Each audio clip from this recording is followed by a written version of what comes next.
Hi, എൻ്റെ പേര് സിന്ധു എന്നാണ്. കണ്ണൂരിലെ ശ്രീകണ്ഠാപുരത്തിനടുത്താണ് എൻ്റെ നാട്. ലൈഫ് കോച്ചിങ് വിത്ത് അഖില സെഷൻ്റെ 5th ബാച്ചിൽ ഞാൻ പങ്കെടുക്കുന്നുണ്ട്. എൻ്റെ ഒരു സുഹൃത്ത് വഴിയാണ് ഞാൻ ഇതിലേക്ക് ജോയിൻ ചെയ്യുന്നത്. ഇതൊരു 21 ദിവസത്തെ ക്ലാസ് ആണെങ്കിൽ കൂടി വളരെയധികം മാറ്റം എന്നിൽ വന്നിട്ടുള്ളതായിട്ടാണ് എനിക്കിപ്പോൾ അനുഭവപ്പെടുന്നത്. ഈ ഒരു ക്ലാസ്സിലേക്ക് വരാനുണ്ടായ പ്രധാന കാരണം എൻ്റെ ഓവർ തിങ്കിങ്, പ്രൊക്രാസ്റ്റിനേഷൻ എന്നിവയാണ്.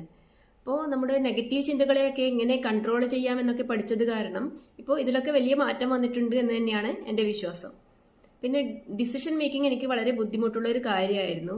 ഒരു ഡ്രസ്സ് സെലക്ട് ചെയ്യുന്ന കാര്യമായിരുന്നാൽ പോലും ഞാനതിന് വളരെയധികം സമയം പാഴാക്കുമായിരുന്നു. പക്ഷേ കഴിഞ്ഞ ദിവസം ഷോപ്പിങ്ങിന് പോയപ്പോൾ ഞാൻ പെട്ടെന്ന് തന്നെ കടയിൽ പോയി ആവശ്യമുള്ള സാധനം മാത്രം എടുത്ത് പുറത്തേക്ക് വരുന്നത് കണ്ട് എൻ്റെ മകൻ വളരെയധികം അത്ഭുതപ്പെടുന്നുണ്ടായിരുന്നു. അപ്പോൾ ഈ ഒരു ക്ലാസ് കൊണ്ടുവന്ന മാറ്റം തന്നെയായിട്ടാണ് ഞാനത് മനസ്സിലാക്കുന്നത്. അതുപോലെ തന്നെ ഇപ്പോൾ ലൈഫിൽ ഒരു റുട്ടീൻ വന്നു, വീടൊക്കെ കുറച്ചുകൂടി ഓർഗനൈസ്ഡ് ആയിട്ട് സൂക്ഷിക്കാൻ തുടങ്ങി. പിന്നെ ഇപ്പോൾ ചെറിയ ജോലിയായിരുന്നാലും വലിയ ജോലിയായിരുന്നാലും എന്തായാലും ഒരു വളരെ സന്തോഷത്തോടു കൂടി ചെയ്യാൻ പറ്റുന്നുണ്ട്. പിന്നെ ഈ ഒരു സെഷനിൽ എനിക്ക് ഏറ്റവും ഇഷ്ടപ്പെട്ടൊരു കാര്യം ക്ലെൻസിങ് ലെറ്റർ എഴുതിയതാണ്. അതുവഴി നമ്മുടെ ചെറുപ്പകാലം മുതലെയുള്ള സങ്കടങ്ങളും ദേഷ്യങ്ങളും ഒക്കെ മനസ്സിൽ നിന്നും മാഞ്ഞു പോയതായിട്ടാണ് അനുഭവപ്പെടുന്നത്. അപ്പോൾ ഇതിൽ നിന്നൊക്കെ എനിക്ക് മനസ്സിലാകുന്നത് എന്താണെന്ന് വെച്ചാൽ, നമ്മുടെ വീടും പരിസരവും ഒക്കെ നമ്മൾ ഡിക്ലട്ടർ ചെയ്ത് സൂക്ഷിക്കുന്നത് പോലെ മനസ്സും സൂക്ഷിക്കുകയാണെങ്കിൽ നമ്മൾ വളരെ പെട്ടെന്ന് തന്നെ സന്തോഷവും സമാധാനവും ഒക്കെ വന്നു ചേരും എന്നുള്ളതാണ്. അപ്പോൾ ഞാൻ വളരെ ചെറിയ കാര്യങ്ങൾ മാത്രമേ ഇപ്പോൾ ചെയ്തു തുടങ്ങിയിട്ടുള്ളൂ. ഇതൊക്കെ ഫോളോ ചെയ്ത് ഇനിയും മുന്നോട്ട് പോവുകയാണെങ്കിൽ ജീവിതത്തിൽ എന്ത് വലിയ കാര്യങ്ങളും നേടിയെടുക്കാനാവും എന്ന് തന്നെയാണ് എൻ്റെ പൂർണ്ണ വിശ്വാസം. അപ്പോൾ thank you Akhila ma'am, thank you universe. കുറച്ച് മാറ്റങ്ങൾ വന്നിട്ടുണ്ടായിരുന്നു കണ്ണിന്.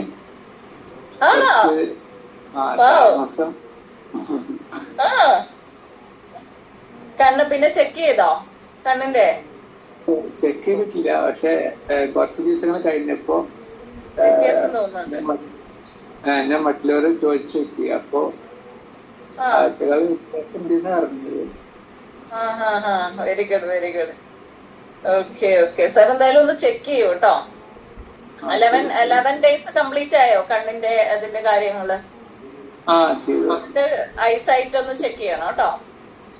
ഇപ്പൊ ഇതിന്റെ എഴുതിക്കൊണ്ടിരിക്കണേ സ്ഥിര നിയമനം. എല്ലാം നടക്കും, എല്ലാം നടക്കും. Okay, trust the process.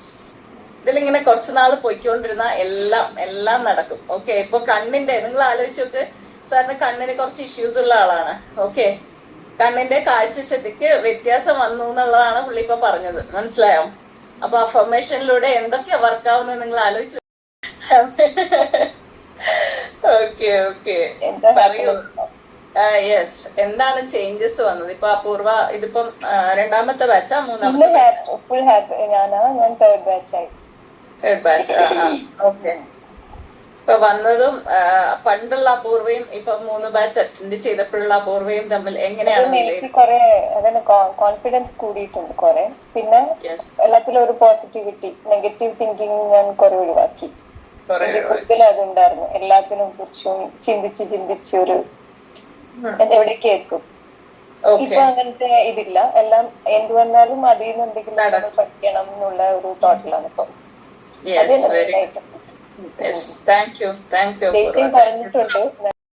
വന്നതിൽ പിന്നെ എനിക്ക് ഭയങ്കര പോസിറ്റീവ് ആയിട്ടുള്ള കുറെ കാര്യങ്ങൾ എന്റെ ജീവിതത്തിൽ വന്നിട്ടുണ്ട്.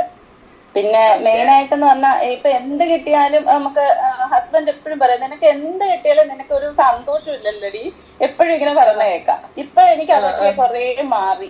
ഞാൻ പിന്നെ നിസാര കാര്യത്തിൽ ഇപ്പൊ മോനൊരു ദിവസം ഇപ്പൊ ഫോൺ ഒന്ന് വിളിച്ചിട്ട് അവൻ എടുത്തില്ലെങ്കിൽ എനിക്ക് പെട്ടെന്ന് ഭയങ്കര ടെൻഷനാ. അയ്യോ എന്ത് ഞാൻ ഇങ്ങനെ വിളിച്ചുകൊണ്ടിരിക്കും. അതൊക്കെ എനിക്ക് ഒത്തിരി മാറ്റം വന്നിട്ടുണ്ട്.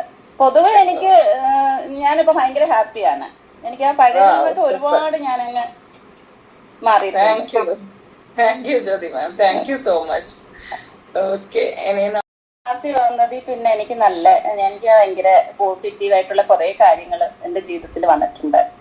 പിന്നെ മെയിൻ ആയിട്ടെന്ന് പറഞ്ഞാൽ ഇപ്പൊ എന്ത് കിട്ടിയാലും നമുക്ക് ഹസ്ബൻഡ് എപ്പോഴും പറയും, നിനക്ക് എന്ത് കിട്ടിയാലും നിനക്ക് ഒരു സന്തോഷം ഇല്ലല്ലോടി, എപ്പോഴും ഇങ്ങനെ പറയുന്ന കേൾക്കാം. ഇപ്പൊ എനിക്ക് അതൊക്കെ കുറെ മാറി. ഞാൻ പിന്നെ നിസാര കാര്യത്തിൽ ഇപ്പൊ മോനൊരു ദിവസം ഇപ്പൊ ഫോൺ ഒന്ന് വിളിച്ചിട്ട് അവൻ എടുത്തില്ലെങ്കിൽ എനിക്ക് പെട്ടെന്ന് ഭയങ്കര ടെൻഷനാ. അയ്യോ എന്ത് ഞാൻ ഇങ്ങനെ വിളിച്ചുകൊണ്ടിരിക്കും. അതൊക്കെ എനിക്ക് ഒത്തിരി മാറ്റം വന്നിട്ടുണ്ട്. പൊതുവെ ഞാനിപ്പോ ഭയങ്കര ഹാപ്പിയാണ്. എനിക്ക് ആ പഴയതൊക്കെ ഒരുപാട് ഞാനങ്ങ് മാറിയിട്ടുണ്ട്. Thank you Jyothi ma'am, thank you so much. Okay, ഇനി അഖില മാമിൻ്റെ ലൈഫ് കോച്ചിങ് സെക്ഷനിൽ ഞാൻ സെക്കൻഡ് ബാച്ചിലും 4th ബാച്ചിലും മെമ്പറായിരുന്നു. ആൻഡ് ഇപ്പോൾ 5th ബാച്ചിലും ഞാനൊരു മെമ്പറാണ്. അഖില മാമിൻ്റെ ഈ ഒരു ലൈഫ് കോച്ചിങ് സെക്ഷനിൽ വന്നതിന് ശേഷം എനിക്ക് ജീവിതത്തിൽ ഒരുപാട് ഗുണങ്ങളുണ്ടായിട്ടുണ്ട്. എൻ്റെ തൈറോയ്ഡ് എന്ന് പറയുന്നത് 4.95 നിന്ന് 0.75 വരെ എത്തിയത് ഈ ഒരു ലൈഫ് കോച്ചിങ് സെക്ഷനിൽ ജോയിൻ ചെയ്തതിന് ശേഷമാണ്. പിന്നെ എനിക്ക് ഒരുപാട് അനുഗ്രഹങ്ങളാണ് ഈ ഒരു കോഴ്സിന് ചേരുന്നതിന് ശേഷം എൻ്റെ ലൈഫിലുണ്ടായിട്ടുള്ളത്. എൻ്റെ വീട് കൂടുതൽ പോസിറ്റിവിറ്റി ഉള്ളതായിട്ട് എനിക്ക് തോന്നിയിട്ടുണ്ട്. പിന്നെ ഗസ്റ്റൊക്കെ വരുമ്പോഴാണെങ്കിലും ഇവിടെ നല്ല പോസിറ്റിവിറ്റി ഉണ്ടല്ലോ അങ്ങനെ ഇപ്പോൾ പറയാറുണ്ട്. പിന്നെ ലൈഫിൽ മുൻപാണെങ്കിൽ ഒരു ചെറിയ കാര്യത്തിന് പോലും എനിക്ക് വളരെയധികം വിഷമം തോന്നുന്ന ആളായിരുന്നു. പക്ഷെ ഇപ്പോൾ എന്തോ ഒരു പ്രതിസന്ധി വന്നാലും അതിനെയൊക്കെ തരണം ചെയ്യാനുള്ള ഒരു ധൈര്യം എനിക്ക് തന്നെ ഉണ്ടായിട്ടുണ്ട്. അതിന് പ്രധാനപ്പെട്ട റീസൺ എന്ന് പറഞ്ഞത് അഖില മാമാണ്. മാമിൻ്റെ ഒരു ക്ലാസ്സിന് ജോയിൻ ചെയ്തതിന് ശേഷമാണ് എനിക്ക് ഒരുപാട് പോസിറ്റിവിറ്റി കാര്യങ്ങളൊക്കെ ഉണ്ടായിട്ടുള്ളത്. പിന്നെയെന്ന് പറഞ്ഞാൽ